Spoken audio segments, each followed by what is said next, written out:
बहुत पुराने जमाने की बात है। पहाड़ों और दरिया के दरमियान एक छोटा सा गांव था जहां एक गरीब चरवाहा रहता था। वो सुबह से शाम तक भेड़ चराता, धूप और थकान उसका मुकद्दर थी। शाम को जब वो अपनी पुरानी सी झोपड़ी में लौटता तो उसकी जिंदगी में ना कोई खुशी होती, ना कोई उम्मीद, बस सूखी रोटी, ठंडी हवा और तन्हाई। एक दिन वो जंगल के किनारे बैठा अपनी सूखी रोटी खा रहा था कि अचानक झाड़ियों से आवाज आई। एक जख्मी लोमड़ी लड़खड़ाती हुई उसके सामने आ गिरी। चरवाहा पहले घबरा गया और पीछे हटना चाहा, मगर फिर उसके दिल में रहम आ गया। उसने अपनी चादर का टुकड़ा फाड़कर लोमड़ी का जख्म बांध दिया, उसे पानी पिलाया और रोटी का हिस्सा दे दिया। लोमड़ी ने जाते जाते उसे गहरी और अजीब सी नजरों से देखा, जैसे कोई खामोश वादा कर रही हो, फिर जंगल में गायब हो गई। चरवाहा ने कुछ देर सोचा, फिर सब भूलकर अपनी रोजमर्रा की जिंदगी में वापस लग गया।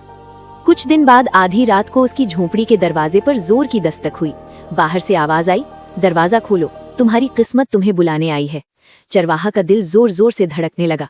जब उसने दरवाजा खोला तो वही लोमड़ी सामने खड़ी थी, मगर अब उसकी आंखों में अजीब चमक थी। लोमड़ी ने इंसानी आवाज में कहा, मैं तुम्हें बादशाह बना सकती हूँ, लेकिन जो मैं कहूँ वो करना होगा। चरवाहा ने कपकपाती आवाज में पूछा, कैसे? लोमड़ी मुस्कुराई और बोली, बस खामोश रहना और मुझ पर यकीन रखना। दरिया के पार एक बड़ी सल्तनत थी। वहाँ का बादशाह अपनी बेटी की शादी के लिए परेशान रहता था। लोमड़ी इंसानी रूप धरकर शाही लिबास में दरबार में जा पहुंची। उसने आदाब करते हुए कहा, जहां बना, पड़ोसी सल्तनत का शहजादा आपकी बेटी का हाथ मांगता है। बादशाह खुश हो गया और फौरन शादी की तारीख मुकर्रर कर दी। शादी के दिन लोमड़ी चरवाहा को दरिया के किनारे ले गई और उसे कहा कि जो भी हो कुछ न बोलना। महल की छत से बादशाह ने देखा कि दरिया के उस पार रंग बिरंगे कपड़े दरख्तों पर लटक रहे हैं, जैसे कोई शाही लश्कर डेरा डाले बैठा हो। अचानक दरिया में सफेद रुई के बड़े बड़े गोले बहने लगे, जो दूर से कश्तियों जैसे लग रहे थे। लोमड़ी दौड़ती हुई दरबार में घुसी और चीख कर बोली, हुजूर, तूफान आ गया, सारी फौज डूब गई, सिर्फ शहजादा जिंदा बचा है।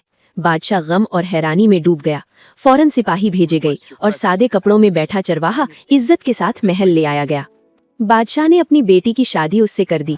इस तरह वो गरीब चरवाहा रातों रात शहजादा बन गया।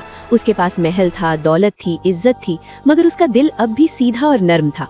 कुछ दिन बाद रात के वक्त वो महल की बालकनी में खड़ा था कि जंगल की तरफ से हल्की सी रोशनी चमकी। लोमड़ी अपने असल रूप में उसके सामने आई। उसने कहा, याद है तुमने मेरा जख्म बांधा था? नेकी कभी जाया नहीं जाती। चरवाहा ने हैरानी से पूछा, तुम कौन हो? लोमड़ी मुस्कुराई और बोली, मैं तुम्हारी किस्मत थी। इतना कहकर वो अंधेरे जंगल में गायब हो गई। चरवाहा देर तक उसे देखता रहा।